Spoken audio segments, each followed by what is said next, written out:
noite a todos.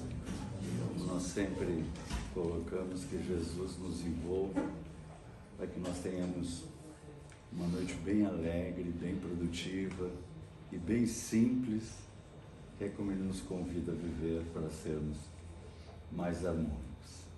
A gente vai falar um pouquinho então sobre a força da oração, que se fez tantas orações aqui agora.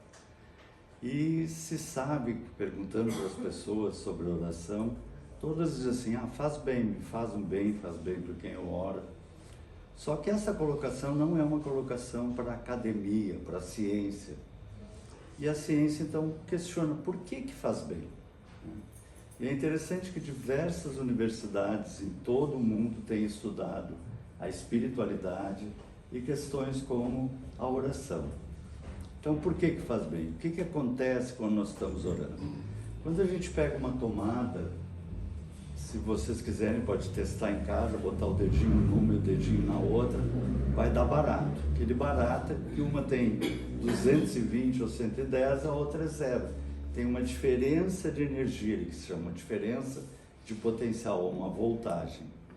E nós, em qualquer parte do nosso corpo que nós botarmos, nós vamos ter essa diferença de potencial. Se nós pegarmos 2 pontos na cabeça, em qualquer parte da cabeça, vai dar 30 a 70, ou seja, vai dar uma variação de 40 milivolts. E isso é o chamado eletroencefalograma. E aí se estuda as ondas mentais à medida que nós pensamos, à medida que nós estamos sentindo e o cérebro está trabalhando, e nós temos tipos de onda. Todos nós vivemos em ondas betas, que é aquelas ondas super serenas, super tranquilas. Eu não posso esquecer que eu tenho que pagar a conta, eu não posso esquecer que eu tenho que fazer o quê, eu tenho que ir no supermercado ainda, eu preciso comprar banana. Sabe aquela serenidade do nosso dia a dia, né?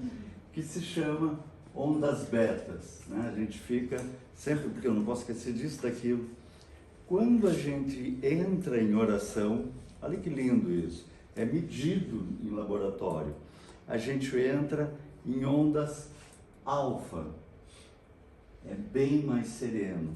Nosso cérebro, veja só, não é uma coisa assim, psicologicamente, não, o nosso cérebro vibra mais calmo. Eu brinco, se alguém quiser ser chique, de dizer, vou fazer uma prece, vou entrar em alfa, que é isso que está funcionando, né? O nosso coração sereniza, a parte mais importante, que é os lóbulos pré-frontais, essa parte da frente do cérebro, se aumenta de irrigação sanguínea e nós temos mais lucidez. E uma coisa que eles pesquisando, porque eles pesquisam em várias universidades, repetem as pesquisas, eles descobriram que as pessoas que têm o hábito da oração têm alteração dos sentidos e das percepções. Elas sentem mais, saboreiam mais. A pessoa que ora, ela sai na rua e vê aquela árvore verde com aquele céu azul e diz, meu Deus, que coisa linda, né? E às vezes a gente está caminhando com um amigo assim, diz assim, olha só esse pôr do sol, ele olha e diz, não, mas sabe o que eu estava te falando? Ele não tem olhos de ver, né? Ou então a gente está ouvindo uma música lá e toca um violino assim, e diz assim, olha só que coisa mais linda esse violino. A minha mãe gostava muito de música, mas eu estava te falando que não tem ouvidos. É interessante isso, né? São conquistas que a gente vai tendo, e quem ora aumenta essa percepção e aí saboreia mais a vida. Veja que coisa interessante. Com isso altera os neurotransmissores, nós nos enchemos mais daquilo que a gente fala serotonina, dopamina, e as pessoas que oram, portanto, classificadas dentro da ciência, são pessoas com maior alegria de viver. Olha que coisa linda isso, né? Eles estavam também estudando o sistema imunológico, esse estudo aqui é muito conhecido, e eles estavam utilizando como cobaias para as experiências coelhinhos. Então eles tiravam o sangue, mediam os parâmetros do sistema imunológico, faziam experimentos, estressavam eles, faziam isso, aquilo, davam medicação, mudavam a medicação. E tinha um grupo de coelhinhos que era sempre com os olhinhos brilhantes, o pelo lindo, sedoso, saltitantes, faceiro. E outro grupo era xoxo, assim. Eles, mas o que era? Muito mais estressado. Aí eles trocavam o experimento, pegavam os que eram mais saltitantes, faziam as coisas, trocavam. Não adianta, trocaram o remédio, não adianta. Sempre aquele grupo tinha o pelo brilhante, os olhinhos que se mexiam no sol tanto, e os outros xoxos. E eles tentando descobrir, até que descobriram que depois que eles faziam todos os experimentos, vinha um rapazinho, levava um por um, eles tinham um nomezinho, ele botava em gaiolinhas, assim, no laboratório, os coelhinhos, e aí ele pegava a comidinha e dava para um por um e dizia assim, fulaninho, e fazia um cafunézinho, beltraninho, e fazia um cafunézinho. Os lá de cima ele não alcançava, então ele só dizia tal, tal, tal. Aqueles que recebiam o cafuné tinham um sistema imunológico muito mais elevado. Olha que coisa linda isso, né? Então, quando chegar em casa, chega para o marido, aumenta o meu sistema imunológico aqui. Mas o que acontece com a oração? Nós sabemos que estamos recebendo um cafuné, um carinho, um amparo do plano espiritual. Isso nos melhora o sistema imunológico. Olha que coisa linda isso, né? As leis de Deus são encantadoras. Nos dá muito mais compreensão. Quando nós oramos, nós percebemos mais, a gente está com as ondas alfas, ou seja, mais calma, a gente não está agitado. A gente acalma, a gente tem mais lucidez, e eles dizem, é mesmo, tal coisa. E, portanto, os que oram são menos estressados. Olha que interessante, né? Não tem tanto corticoides, que é a coisa que nos deixa duro, assim. Nas faculdades de medicina do mundo todo, existem cadeiras ou cursos ou pós-graduações de espiritualidade e saúde. Aqui na USC tem um curso de pós-graduação, na URSS, em todos os lugares tem a área, porque se montou no mundo todo a compreensão de que a espiritualidade faz imensamente bem para o paciente. Vejam que interessante, né? Então, não importa a religião, a espiritualidade, né? E esse médico aqui, cardiologista da Universidade de São Francisco, resolveu fazer um experimento muito interessante. Oração à distância ou grupos de oração, que é o que nós há pouco estávamos fazendo aqui, né? Rezando por outras pessoas, rezando por doentes, rezando por familiares. E ele resolveu testar isso. Será que funciona essa coisa de rezar pelos outros? Então ele fez assim, pegou 393 pacientes de cardiologia de São Francisco, estatisticamente semelhantes, ou seja, tinham mais ou menos a mesma situação de pressão, pode ser muito diferente, tem que ser o mais igual possível. Fez uma pesquisa de duplo cego é o quê?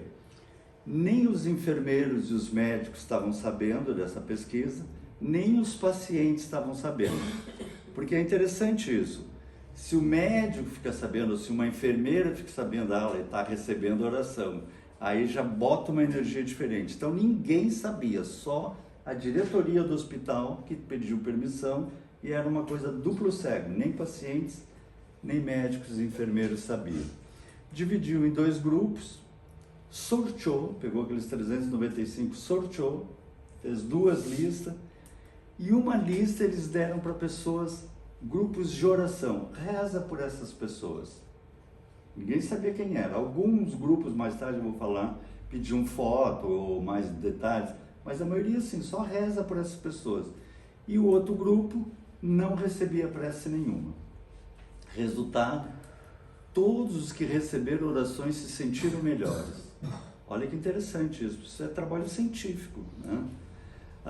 Aqui agora depende de tabelas de classificação dele, mas os que receberam oração tiveram 85% de bom, ou seja, tem alta mais cedo, assimila melhor os medicamentos, se sente melhor na recuperação, contra os que não receberam oração, que foi só 73 que chegaram a bom. Aí o Dr. William Harris, da Universidade de Missouri, de Kansas City, resolve repetir em 1999, mas com 1.000 pacientes. Ele pegou em mais de um hospital, pediu permissão, também um trabalho duplo cego, ninguém sabia de nada, e fez uma coisa diferente também, que ele tinha essa dúvida. Quem está rezando pelos pacientes? Então ele pegou 15 grupos de oração. Então tinham espíritas, católicos, evangélicos, maometanos, judeus, não importava a religião que estivesse rezando. Veja que interessante isso, né? O resultado, os pacientes que receberam orações apresentaram um índice de complicações significativamente menor do que aqueles que não tiveram orações. Fez melhora para eles. De novo, pegando uma outra tabela que eles usaram, os que receberam orações foram a 67% bom, os que não receberam 64%. Esse experimento ele tem uns confundidores. Ele já foi replicado em vários hospitais, já foi publicado trabalhos científicos, mas dentro de uma pesquisa científica a gente tem que botar confundidores, ou seja, as coisas que confundem o experimento. E eles têm dois confundidores. Primeiro, o aparecimento de outras complicações que ninguém estava esperando.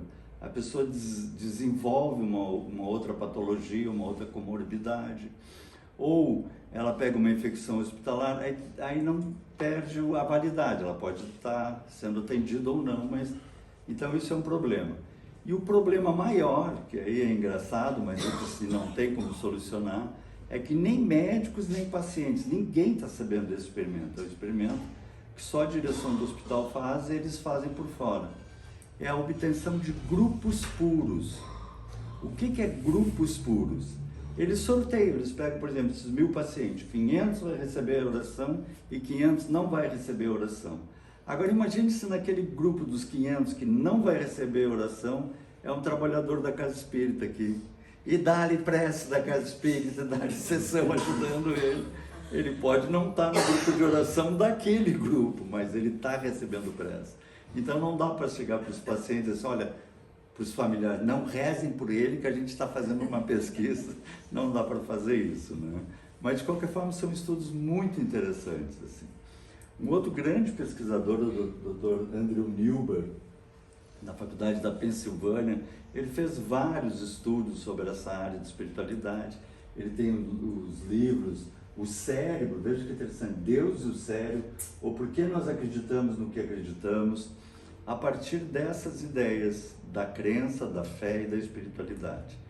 E as experiências de Newber, ele fez pesquisas com budistas tibetanos e freiras franciscanas. Então, ele conseguiu pesquisar, eles levam para o laboratório, faz medição, faz eletrocefalograma, faz tomografia computadorizada, faz ressonância magnética. São pesquisas profundas, assim, né? E o que eles concluíram, né? Esse estudo é mais longo, mas o nosso tempo aqui não é tanto, assim. Mas o que eles concluíram com esses pacientes, né? Na verdade não eram pacientes, com esses voluntários que estavam sendo estudados, né? Sentimentos religiosos não são sugestão, são uma experiência real.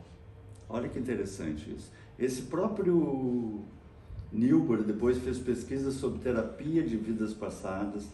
Depois ele fez uma pesquisa, ele tem pesquisas muito interessantes, ele fez uma pesquisa sobre mediunidade. Ele sabia que no Brasil tinham muitos médios, ele estudava com médicos daqui, e aí ele perguntou se poderiam conseguir médios, aí se pegou 11 médiums que se diz ostensivos, médicos que estão acostumados a receber mensagens, em várias partes do Brasil. A universidade lá deu a verba, eles pagaram passagem, esses médicos foram para os Estados Unidos, para a Universidade de Pensilvânia. Olha o trabalho deles, que coisa linda isso. E lá eles ficaram sendo pesquisados para ver se a mediunidade era ou não era verdadeira. Olha que interessante. Então eles faziam pesquisas assim, escreve, né, alguma coisa sobre as flores, né? Aí a pessoa pegava, sentava com caneta e papel e fazia uma redação, e eles olhando o cérebro. Enquanto a pessoa estava fazendo a redação, o que acontecia? A memória estava sendo ativada, a parte da criatividade estava sendo ativada. Eles, é ele que está escrevendo a redação. Agora pede para um espírito que esteja aí contigo, porque eles são teoricamente materialistas, para escrever alguma coisa sobre tal assunto, né? Aí ele se concentra como médium e entrega aos espíritos. Quando entrega aos espíritos, cessa a imaginação, cessa a criatividade, começa a trabalhar a área do cérebro da parietal, que é a área motora. Ele diz, não, ele não está escrevendo isso. Olha que interessante essas pesquisas, né? E a mesma coisa ele foi perceber na questão da oração, que as áreas que entravam, que agitavam no cérebro, eram de alguém que estava orando realmente, né? Não estava criando ou imaginando. E aí ele chega a ser categórico, porque eles fazem com várias pessoas, ele diz assim, o cérebro dos ateus é diferente. Olha que maluco isso. Claro, porque quem ora tem o lobo mais frontal mais irrigado, tem várias coisas, né? E aí ele fez até essas colocações, mas como Deus pode mudar o cérebro de uma pessoa? Ele diz assim, então alterações no lobo frontal, que eu tinha falado, relativo à memória e à regulação de emoções. A pessoa que ora engrossa, olha só pessoal, engrossa o lobo frontal, que é a nossa evolução. A nossa evolução é aumentar. Eu sempre que falo evolução, eu falei outra vez aqui, que a gente falou sobre evolução, né? Eu digo, isso vocês guardem bem. Quanto mais evoluído, maior a testa e menos pelo. Eu não sei porque que eu sempre lembro disso. Assim. Mas enfim, vai aumentando aqui, né? E quem ora tem maior, porque nós temos mais conexões nessa área, portanto, e com isso tem mais resiliência. O que é resiliência? Resiliência é o efeito de uma mola, que a gente aperta e ela volta ao lugar, né? E a pessoa que tem resiliência, ela toma aquela patada, ela sente assim, puxa, mas pessoa grossa, mas ela volta à serenidade, né? Isso é que é lindo, ela volta à compreensão, né? Principalmente às vezes a gente está no trânsito, né? Tranquilo, ouvindo uma musiquinha, vem alguém atrás de né? A gente como espírita já faz aquela prece, Senhor, leva ele. Não, leva ele não.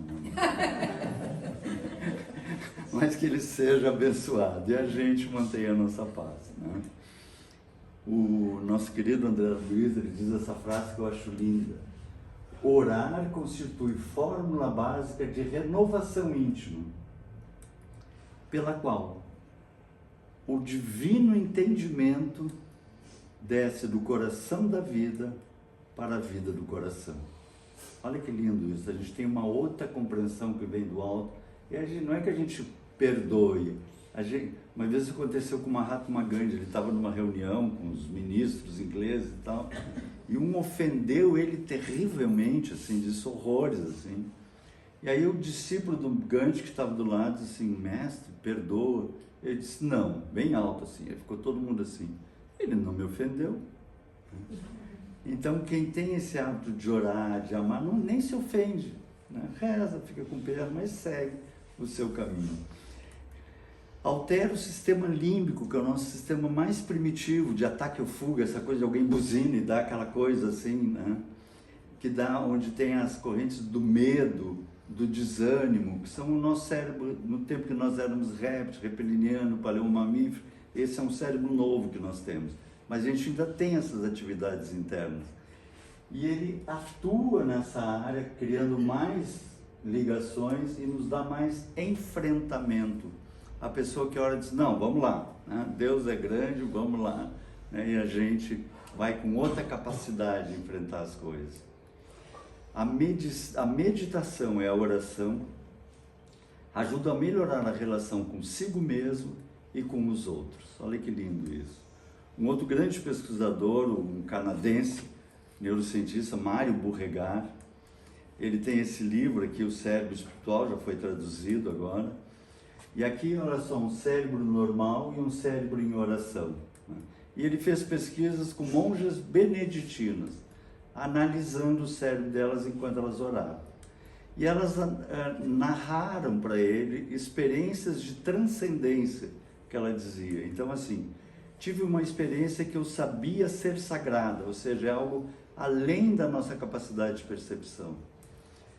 Tive uma experiência da qual algo superior a mim pareceu me absorver, ou seja, a gente se liga ao plano espiritual e vê que tem uma coisa muito maior nos atendendo. Tive uma experiência durante a qual não tinha sensação de tempo e espaço. A gente, quando está em oração profunda, a gente perde a sensação de tempo e espaço. E olha que interessante eles pesquisando. A parte de tempo e espaço é o lobo parietal. A parte de elevação é o lobo frontal. A gente aumenta a irrigação do lobo frontal e diminui a atividade. Olha aqui bem ativo, e quando orando está bem pouco ativo, e o contrário aqui. Então veja, vendo no laboratório, não, realmente tu não estava com sensação de tempo e espaço. Tive uma experiência que não dá para ser expressada em palavras. Olha o cérebro de uma maneira e o cérebro da outra. Não tem, nem os neurocientistas conseguem expressar o que está acontecendo ali dentro. Senti a presença de Deus e seu amor incondicional e infinito, além de plenitude e paz. Quando que a gente ora? Ao levantar pela manhã, porque a gente vai ter um dia pela frente, e sempre abre uma mensagem. Sabe, tem gente que joga carta, faz coisa. Abre a mensagem que vem aquilo que nós precisamos. Eles já estão nos amparando. Ao deitar à noite, porque a gente sai para o plano espiritual, podemos fazer cursos, participar de coisas, atividades, encontrar os nossos amores. Em momentos de grande intensidade emocional, mesmo que a gente não possa fazer uma prece no meio de uma reunião, a gente baixa os olhos, Senhor, abençoa este momento aqui. E sempre que perder a paz, não continua, porque sem paz a gente acaba fazendo estrago. Então, começou a bater uma angústia, vai para o banheiro de que está trabalhando, vou no banheiro. Senhor, não estou legal. Né? E a gente volta à harmonia, nossas ações seguem com harmonia. Nós temos didaticamente 3 tipos de prece. Prece de intercessão, prece de solicitação e prece de agradecimento. A prece de intercessão é quando oramos em benefício dos outros. Lembra que a gente acabou de fazer orações pedindo pelas pessoas, né? O que acontece quando a gente começa a rezar pelos outros? A gente sai do nosso próprio curto-circuito e começamos a utilizar outra área cerebral. A gente normalmente usa o lobo frontal esquerdo, porque paga conta, fazer. Esse aqui é o da sensibilidade, da beleza. A gente começa a ativar o lobo frontal direito. Olha que interessante, isso é um estudo até. Uma outra ocasião a gente pode abordar aqui.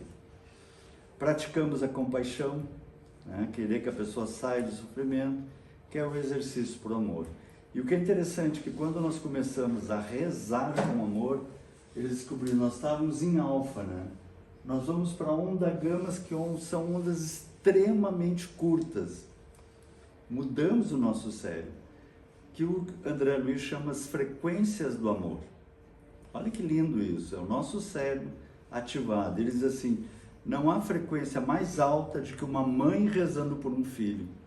E é, né, aquele sentimento de Senhor, né? Não tem, a gente, filho é um pedaço da gente, né? E o André ainda nos fala, no Mecanismo da Mediunidade, nos raios super ultra curtos em que se exprimem as legiões angélicas. Imagino que deve ser, né, esses raios que rompem o espaço e modificam coisas. E por fim, Deus ajuda o homem pelo próprio homem, né, dentro da prece de intercessão. E aqui eu vou lembrar vocês, no livro Os Mensageiros, tem uma passagem que André Luiz vai visitar um hospital no plano espiritual, e aí tem a diretora do hospital, leva eles para mostrar uma sala imensa com muitos leitos, assim, de espíritos que ainda estavam em coma depois que tinham desencarnado, não tinham conseguido retornar. E chega um determinado horário, eles dizem, agora é o momento da oração por eles. Aí diminuem as luzes e eles começam a rezar, né? E aí a Ismália, que era essa diretora, ela começa a fazer a oração. E ele diz, a voz de Ismália penetrava-me o recesso do coração. Observando por um momento, reparei que a esposa de Alfredo se transfigurara. Luzes diamantinas irradiavam de todo o seu corpo. Olha só, ela se encheu de luz orando por aqueles pacientes. Em particular do tórax, cujo âmago parecia conter uma misteriosa lâmpada acesa. As senhoras, tinham 2 senhoras, como estavam 3 aqui, também tinham 2 senhoras ao lado. As senhoras que acompanhavam Ismália estavam quase semelhantes a ela, mas não igual, ela era a mais evoluída. Como se trajassem soberbos costumes radiosos, em que predominava a cor azul. Ora, a elevação do momento. E logo após, Vicente e eu, André, mostramos fraca luminosidade, que dele saíam uns raiozinhos assim, porque ele não tinha ainda aquele potencial, né? E aí ele coloca, diz assim, mas eu como repórter do além quis abrir os olhos durante a prece para poder narrar para vocês. Né? Fixando instintivamente o alto, enxerguei maravilhado grande quantidade de flocos embranquiçados de tamanhos variadíssimos, a caírem copiosamente sobre nós que oravam. Então, uma luz de flocos caíam por eles, sobre eles que oravam. E veja que interessante isso, pessoal. Exceto sobre os que dormiam.